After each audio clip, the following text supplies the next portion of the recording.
Hello? Is this working? I don't know if it's working. I'm testing technology now. Things weren't working. Am I live? Is anyone here? No one's here. It's just me. This isn't where I want to be. Da-da-da-da-da, ba, ba, ba, ba, ba, ba, ba, ba, ba. Oh, are y'all there? Can you see me? Are people coming to this? Is this how it's gonna work? Yeah, sorry. I things have changed since a year ago whenever I did this the last time, and so I'm like, oh I guess this is where we're gonna be. So thank you. Can you hear me though? Can y'all hear me? Like I'm basically that I'm that guy that just doesn't understand technology. And I had this like software that I spent like $500 on last year, and they were telling me I had to buy it again. And I'm like, no way, y'all, I'm not doing that. But yay, YouTube, I figured it out. And ta-da! So I'm here. I'm thinking that this is going to be able to be saved. This is an adventure for all of us. So thank y'all for coming to my live stream on growing your business in sewing and crafting. I did a trio of these videos last year, just trying to help people. I want to help people. I think that it's like super important to like share the knowledge that you have, especially in this community of sewists and makers and crafters, just so that we can all grow and lift each other up. Like that's just my mantra in life. That's my mantra in business. That's my mantra with Mr. Domestic. And so that's what I like to put out. And I've always, always, always offered to help. I ask people to reach out. People reach out all the time, but it seems like a lot of people who are wanting to have a business in crafting and sewing are at the same spot. And so there are steps that I suggest to everyone. And honestly, for the most part, people don't want to do it. So this video is going to be the truth. It's going to be the tea. I know you're used to me being rah, rah, rah, which I am, but this is a more like cerebral business conversation that I'm going to be direct and answer the questions and hopefully help y'all out. And if this moves you all into creating and thriving in a business for sewing and crafting, yay. If it allows you to decide, you know what, that's not what I want to do with this, then yay. But hopefully this will help y'all make some kind of decision and understanding, and yay. Are we ready? Thumbs up. Yes. So I solicited questions on all of my social media platforms. Just asking if you have some in the chat, then I'll see them. But I'm going to go through those first. And these are the categories that I segmented them into, and I'm going to just follow a flow with that. The first is like with marketplace. There's two different arenas of questions that I had when creating a marketplace for your business. One is if you make stuff and you want to sell the stuff that you make. That's going to be one conversation. And then another conversation is going to be setting up a retail location where you're going to sell fabric and goods and stuff like that. So those are the marketplace. I have some general like boring like questions. It's not the fun stuff of running a business, but it's stuff that you need to know that I've learned along the way. I'm still learning and it's still like in progress, but I'm going to share what I learned because I definitely know more this year than I do from last year. Then people have questions about getting into fabric design. That's interesting. I'm happy to share it. And the answers might not be what you want to hear, but I'll give you some insight onto making that leap into your career if you want to. And then I had a lot of questions around promotion and how to get your name out there, like what social media to use, etc. So someone's texting me and I think that they're on here and I don't know why they're texting me. So oh, I have a trunk show in an hour and there's balloons there and I'm excited. Okay, so will upcycling be covered a bit? I mean, I could. It's an avenue. But let me go into the first, which is the larger one, the bigger group of questions that I had, which was I make stuff. I like what I make, and I'm curious whether or not I can sell it. My first question to you in that is why? Um, Not negating like your effort or the quality of your products. It's not about that, but it's like why do you want to take something that brings you joy potentially and turn it into a business? Um, if you want to leave it in the hobby lane and make money, that's cool. But creating a business is something totally different. Um, and this is just the tea of it. And this is just my philosophy, take it or leave it. But my philosophy in compensation is that compensation is not just money. That compensation can be the gratitude of someone who really, really appreciates and likes your stuff that you've made them, or the reciprocity in this space. A lot of times, like there are swaps where you make something for someone else, they make something for you. That just feels really good. My main metric for compensation, which I spew all the time, is whether I'm joyful. So I have like an internal like joy meter for myself, and that is how I um, measure my success as a business person in this space. It's not necessarily the money that I make. I do make money at it, but that's not my metric. Luckily, I have a day job, so I'm able to have a different metric for the Mr. Domestic space for now. So those are questions you have to answer for yourself. And I want all of you who are considering it just to really, really sit down and ask yourself why. And if the answer is because you see other people doing it, really, like that's not a reason to potentially steal your joy from a hobby or craft that creates balance in your life.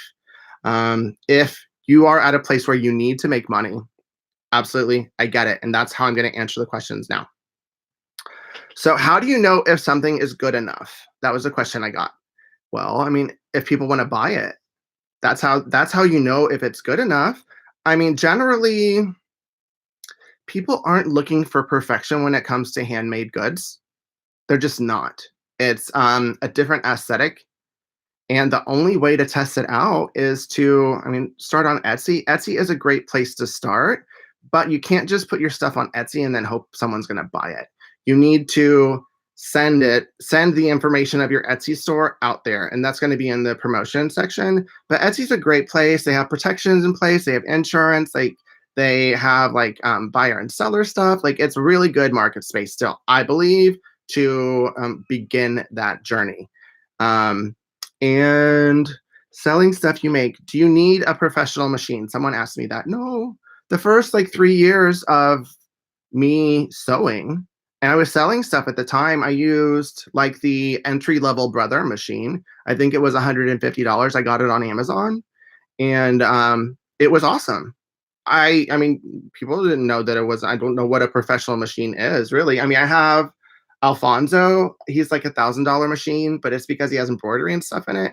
And then Felicia, who's on retreat, and I'm still waiting for her to come back. It's been months. She is like in like an $9,000 machine, but the output of what I create, it's not really any different.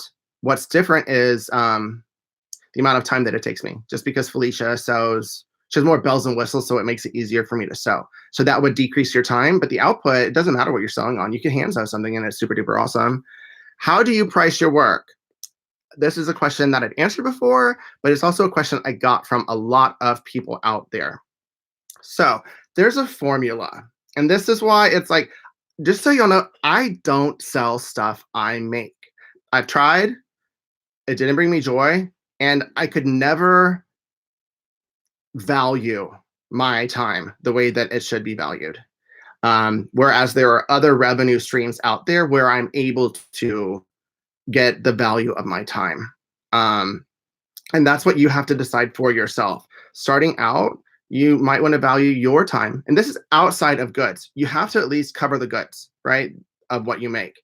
And so that's part of what you sell it for. Whatever your cost of goods is for that item, put that. That's the first thing. And then the number of hours that it takes you to make it, you need to have a value for that. Maybe $10 an hour, maybe $15 an hour. It depends on what you're making. And then add that to it. And then just throw in a little bit extra, like another $10, $20 just for, I don't know, just cause. And that is what you would do. Okay, so let's say I'm making a pillow. I don't have any handy. They're all packed up for my trunk show. But if I'm making a pillow and it's intricate and y'all have seen some of my hand sewing, my EPP, and it's something, the EPP component of it took me like 4 hours, right? And let's say I'm doing $15. So that would be $60 just for the amount of time it took for that. Then the quilting, another 2 hours, like to finish it and construct it and stuff it and all of that. That would be another 30. So that's at $90 already, not including the cost of goods, not including like a profit margin, which would be like 20, $30. And hi Helena, you can't come in here, sweetheart. Oh, you're just watching. Hi. She just wants to watch. My kid, I love her. I told her she couldn't be in this video since it was permanent. But so back to that. And then my cost of goods for a pillow. So that's fabric, batting, thread, the amount of thread that I used, any stuffing or a pillow form. Let's just estimate that's at $30. So for this one pillow, I should retail it for $150. But no one would buy a pillow for $150. And if I'm not paying myself and I'm not at least covering the cost of goods, then why sell it? I would get more from it to give it away to someone who would really, really love it than to downplay what I feel the value of my time is worth, if that makes sense. So what you need to do, if this is what you want to do, is work backwards. So what do you want to sell? They might not be the things that you want to make, but what is something that I could complete in an hour? Think that to yourself. Maybe a whole cloth quilted pillow form with an envelope back so you don't have to add any hardware. That's something you can do in an hour. People would probably pay $60 for that. So cost of goods on that would be like $10. And then your time would be another 15. That's 25. So you're adding $35 to it. That would be definitely something that you could profit from. So what I would do if you're wanting to sell items, whatever these items are, whether it's bags or clothes or pillows or quilts, go look at the marketplace, check out on Etsy, use search terms to get on Etsy and see what things are being sold for, and then work backwards. So if you see something that is sold for $60, then work backwards from that. Can I do that in a time that would be efficient? And these are a lot of questions to ask because ideally what we want to do as makers and sewists is make whatever we want and then get someone to buy it. But that's not how the market works. There's that whole supply and demand thing. So you really need to provide for the demand. Unless you have an audience already established, and then you could create the demand based on what your worth would be at that point.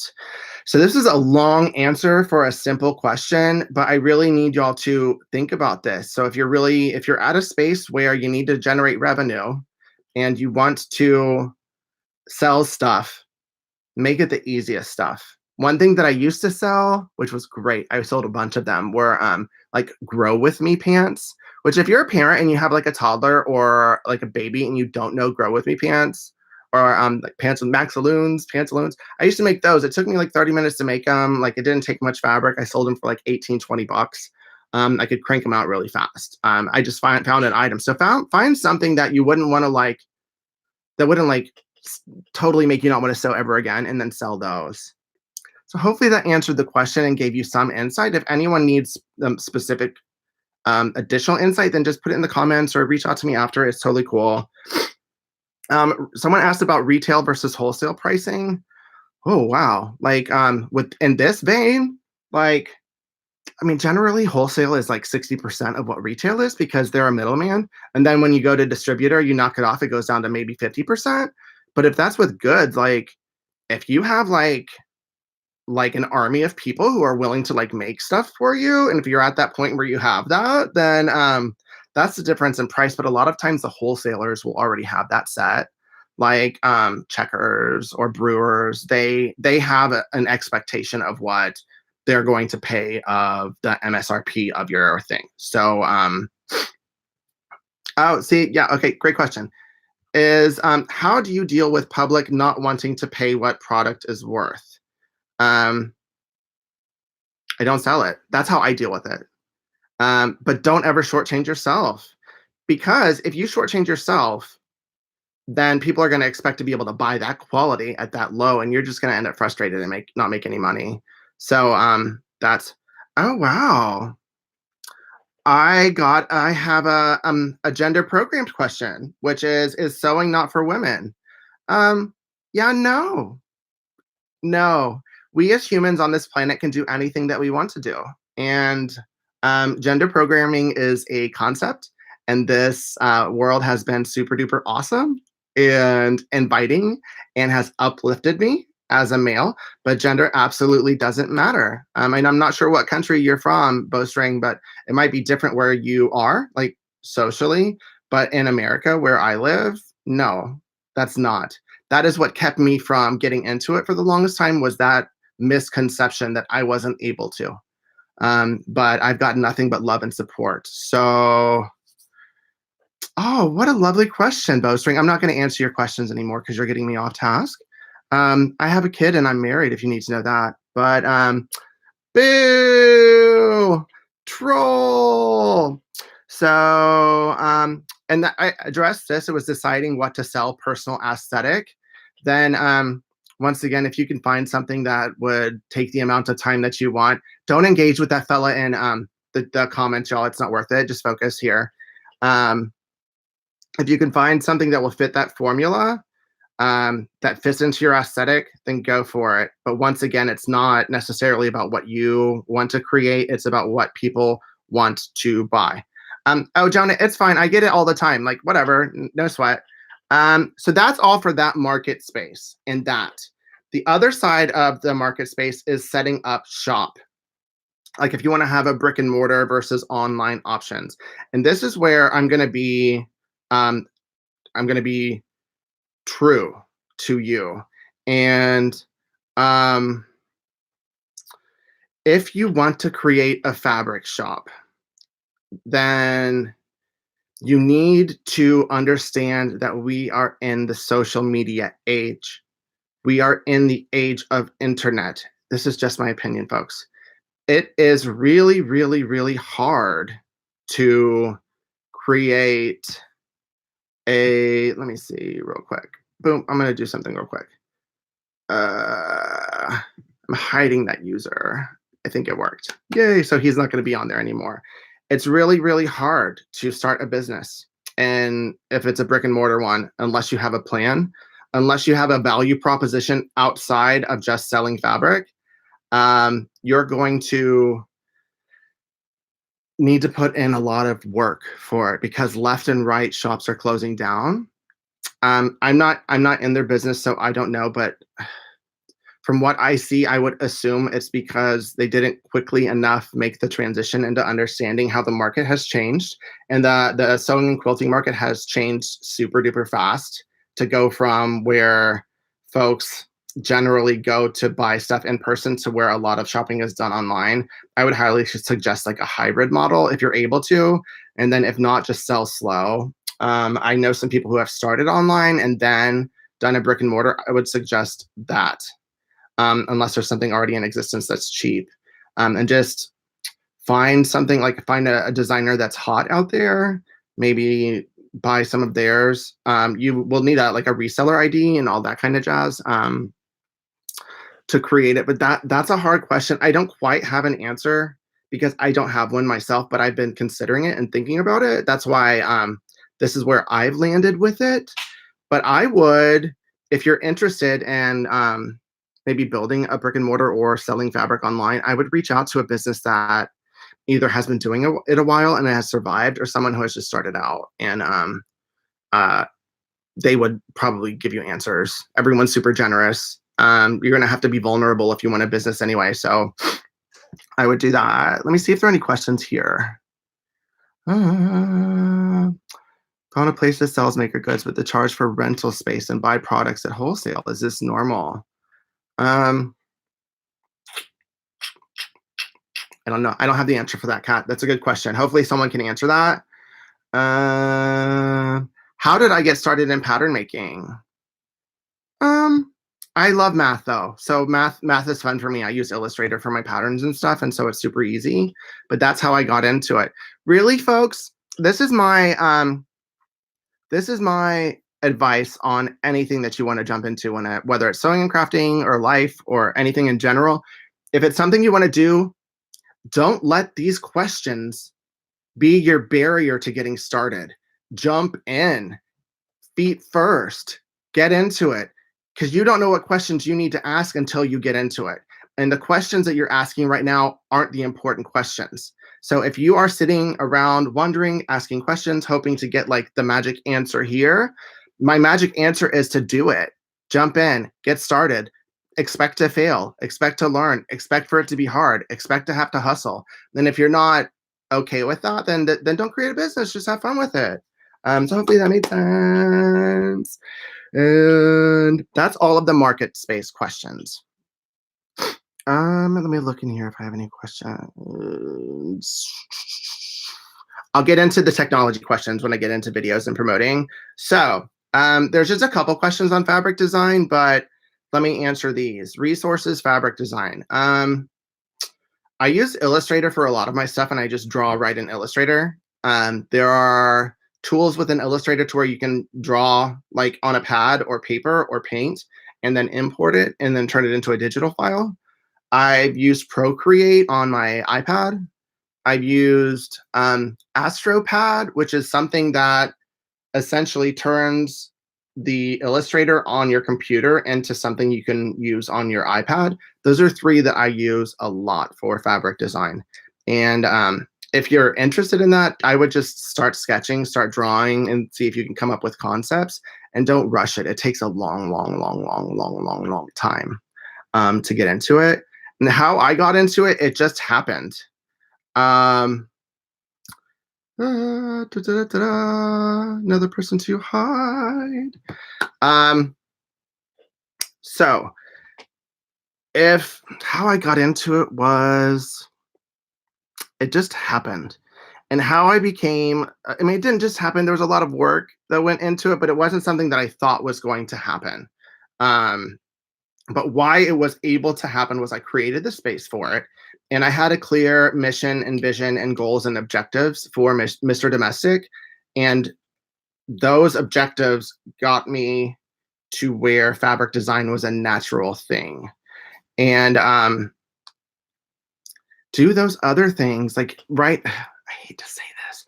If you're going to be a fabric designer, for the most part, you need to have an established audience. It's not a huge audience, but you need to have an audience, and or you need to have a super duper strong aesthetic.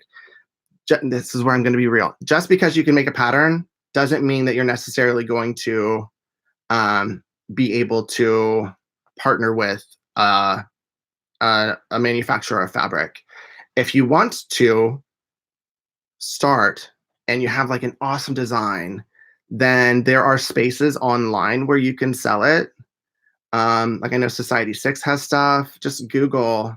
I don't remember the name of the main one that I know people use. I'm blanking it now, but there's one out there that a lot of people will, you can sell a design, two designs, and they'll print it for you. So you don't have to worry about it. Oh, John, don't worry about it. If someone's being a hater, then that just means they're a fan and they're confused, and maybe they think I'm pretty and it makes them sad. I don't know. Like, I don't sweat it, so you don't need to sweat it, John. So fabric design, it's I love it. I'm so grateful.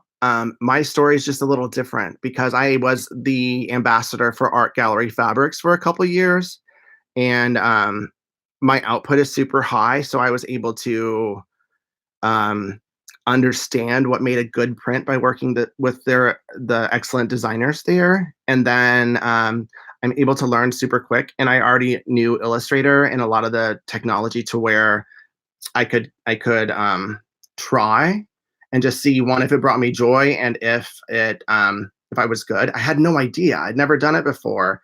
And I just happened to already have an in with the company. It wasn't anything that I was looking to do when I partnered with them initially, but it got to a point where it made sense for that to be the natural progression of Mr. Domestic, if I was able to and if I wanted to. And what I was able to produce like blew my mind. It was crazy. And I just have amazing mentorship of Pat Bravo and the whole team at AGF. So there was just a partnership that was already established. And I was lucky. I'm not gonna lie, luck played a factor in it, but that's not for the most part how people become a fabric designer.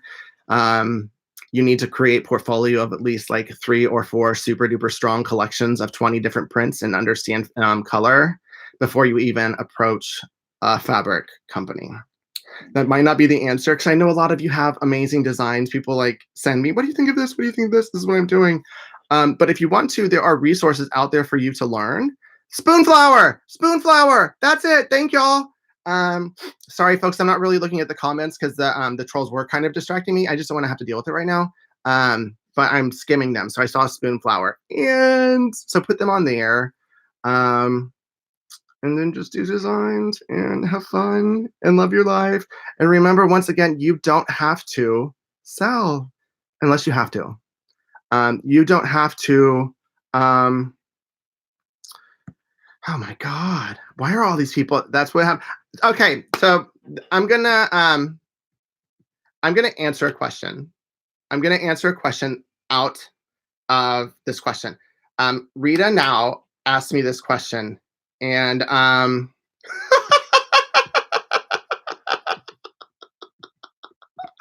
okay. What was the best advice that you got?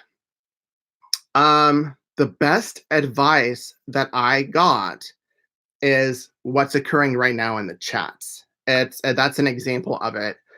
Whenever I was first starting to grow, I've grown super fast. Whenever I had like 10,000 followers on Instagram, that was the first time that I had heavy trolls coming my way.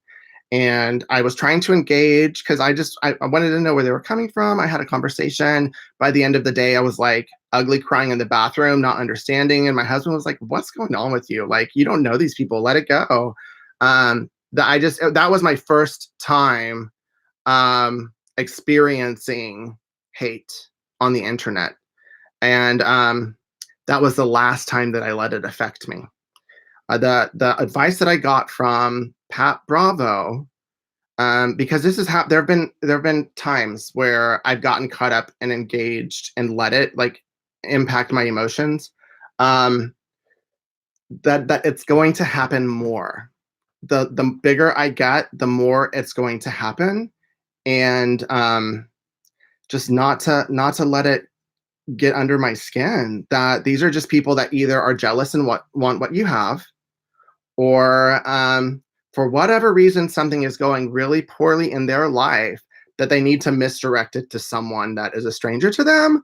And I just took that to heart. That's why it's like, honestly, like I had an idea to make like a quilt of like my favorite hate comments that I've gotten.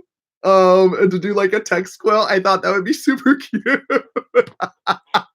And funny because honestly, when I see them, they are hilarious to me. So that was the best advice. Knowing that we are in a social media age, knowing that we're internet now, knowing that you're going to get hate if you're growing a business. I'm sure everyone gets it all the time, the bigger they are. That remember, at the end of the day, you don't know who they are. They don't know you.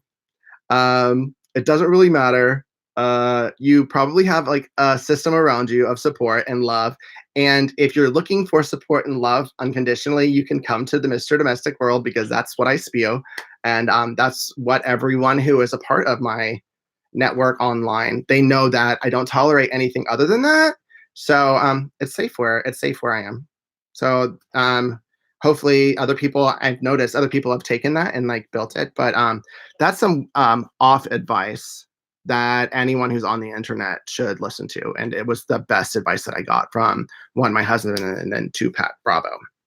So 2 more topics that I'm going to get into. And FYI, these questions that are going to be here, I'm going to read them after this is over. I'm going to either have a second one of these because y'all had so many questions, or I'm going to like do a Q&A answer blog, just answering the questions to help you all. I might do both.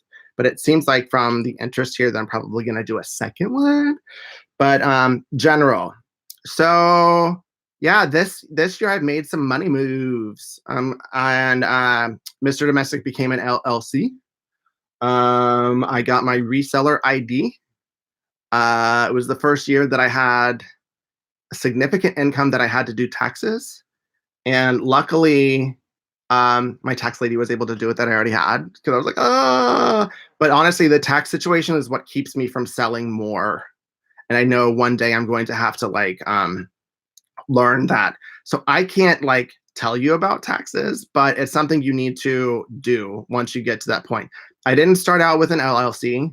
I did just like everyone else. And at the point where it was becoming a size that I needed to protect my business name, that was really the reason. Like, I didn't want anyone else to like use Mr. Domestic whenever I was building him online. So I kind of put my stamp on it by LLCing it, and it's trademarked. Oh, I did my trademark. All of those things just to protect what I'm building. And that's what you would need to do if you want to. And then someone asked about balancing personal versus business. So, yeah. So, anytime that I am feeling it and I'm starting to like not have joy in the business side of it, I take a break and I do some selfish sewing. And I think that there always needs to be a balance of that. If this is something that you love, that you want to turn into a business, don't let it steal your love of it. For those of you who know my journey, there, I started out in theater, then I modeled, and then I did photography. And each of those, it got to a point where I didn't have joy anymore because I turned it into a business. And I'm not going to do that with sewing and crafting because I love it. And that's why I'm so fervent on only positivity, only love. And I've luckily gotten a thick skin to where none of the other stuff bothers me. But just don't let this steal your joy. That would be my least favorite thing, is if y'all try to make it a business for not the right reason and you ended up hating it, because then you would lose your joy maker. So just keep that in perspective. Whenever you're integrating into a business, you still need to make time for yourself to do it for fun. Because if it's all business and no play, then it would be sad. Okay, so I had this question. I've answered it before, and some of the comments are funny. Oh, and this is what I want all of you to think about who wants to create a business. Is it's not going to be just things that you want to do. That's not a business, that's a hobby. If you want to have a business in crafting and sewing, you need to know what revenue streams are out there and which ones that you wouldn't totally detest to do. One that I don't like is selling products that I make. That might bring joy to some of you, but I've realized it's not worth my time to do that. And revenue streams that are mine: teaching, presentations. I sell patterns. I'm a fabric designer now. I do consulting. Um, I get ad stream revenue. Like, even from this, it's monetized. I've started partnering with companies where I'm getting sponsored for content. I get paid for content. But with that, it's like I've been very leery about who I partner with, just making sure that it's a company that I love already. And if I don't already love them, then I say no. I've said no a lot to stuff. So let me blow this.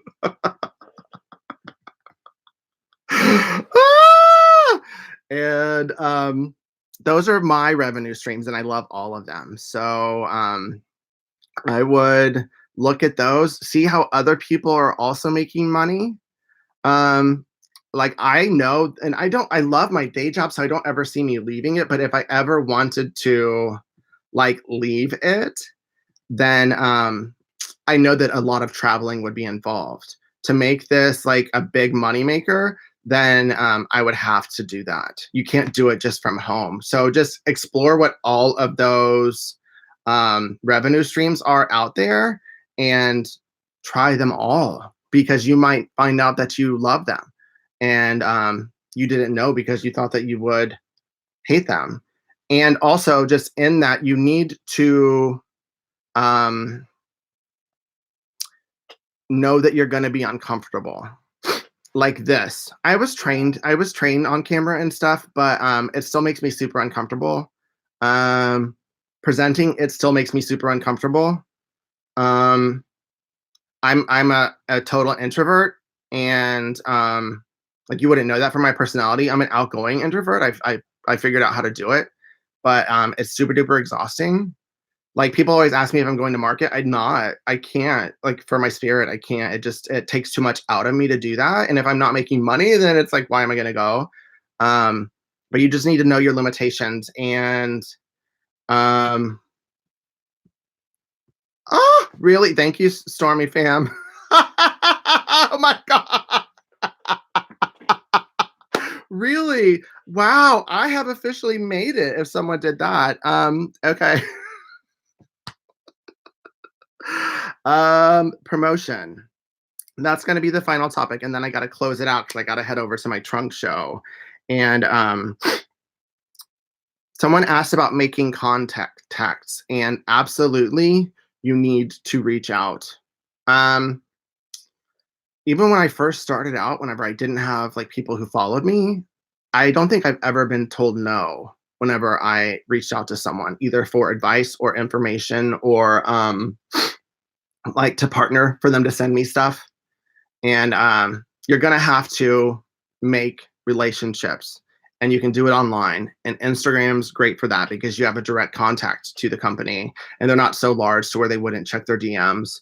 That if there's someone that you love, or an aesthetic that you love, or a company that you love, reach out and let them know, not for the intent of partnering with them, but just to let them know. That's how you would start any kind of relationship. And then eventually those relationships, if it's a good match, will turn into something that's business oriented. And that's what I've learned. Anytime someone who is an influencer or a business, they follow me before I see them and follow them, then I will reach out just to introduce myself. Hey, I'm Matthew. I love what you're all about. Really, I'm uh, really great for you to follow me. I can't wait to see what you have, like stuff like that, just to introduce myself. And then there's some that, like, years later, where like a partnership evolved, but that was the beginning of a relationship. And if I didn't have that relationship already, then nothing would have ever like manifested. They wouldn't have known me to trust that I could provide something that was in alignment with their company. So contacts are super duper important. You might get rejected, doesn't matter. It's part of having a business. And video tips. I started with my SLR camera, and I had some umbrellas. I'm going to do a video just on video tips, but I started with some umbrellas. And then now I have a Diva light there. I've got a couple SLRs, but honestly, for the most part, I have started just using my iPhone, because it has a great camera on it, and it's easier to convert, and the audio is easier to mess around with. That if you have a phone, make videos. That's what you need to do. It's really easy. Don't be scared. People are going to watch it, and you're going to get better. If I go back and look at my original YouTube videos, they were where I was at that spot, and I'm grateful for the journey. But I'd like to think my videos now are like a lot better than they used to be. Social media and marketing tips. You have to play the game on social media, and you have to go and build your following. I started on Instagram, built that. Then I moved to Facebook, built that. Moved to YouTube, built that. And it was really exciting, and it was fun, and it was part of my journey. But you can't be scared to build stuff on social media. But this is what I need to tell y'all. And I'm going to tell y'all this is some serious business about social media. And I want you all to hear me. If you are using your social media for business, stop posting so many pictures of your pets. Stop posting pictures of your food. Stop posting pictures of your personal life. Anytime you do that, it prohibits someone from wanting to follow you, because they see your page as personal. I have a ratio of 6 to 1. 6 are about my business, 1 is about me, just so people will get engaged and know who I am. I feel like people also know who I am through my captions and the way I speak and through my videos. But you need your page to look like business. And if let's talk for Instagram, you need your photos to look like awesome. You need to understand photography. You need to understand balance. You need to understand what looks good. Look at companies who have pictures that are in alignment with your aesthetic and copy them. Why not? Do that until you get it organically. Don't just post a photo to post a photo. Make sure that it's a photo that represents you as a business. And I don't see that a lot. That's my first piece of advice. Anytime anyone contacts me, is you need to make your social media look like um, hold on, let me delete this. Look like what you want your brand to represent. And honestly, I'm almost done, but I'm gonna have to get off because the comments are actually starting to impact me. Because it's pretty heavy. Some of the stuff that I'm reading out here that is being said about me, like it's really sad. It's like I have a kid, and it's just people saying what they're saying on here is that's not cool. I'm a PG experience. I don't understand it. Why are people so hateful? But that is that's my advice. I'm going to discover how I can do this again, and I need to have some words. And I don't even know. Okay, this is real life. Okay. Um, I'll do this again, but I'm gonna learn how to like block certain words to where people can't get on here. This is heavy. I've never experienced this. So this is a real time experience.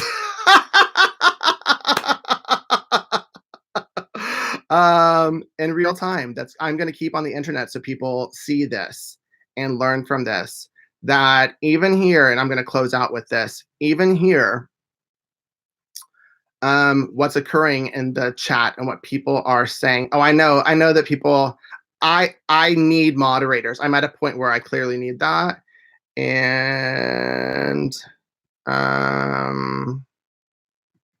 but for my spirit, I gotta close this out now. So thanks for coming. Those of you who came for the positivity and for the advice, that's great. Those who came for something else, y'all are lame. Like, I wish you all the luck in the world, and I'll pray for you. Like, clearly something bad is happening in your life to want to do that to someone who's trying to spread positivity. So, hopefully this helps. If you had any other questions, you can put them in the comments here, and send me an email, a DM, and I'll help you out. Sorry, I got distracted. Uh, keep it positive, y'all. Mr. Domestic out.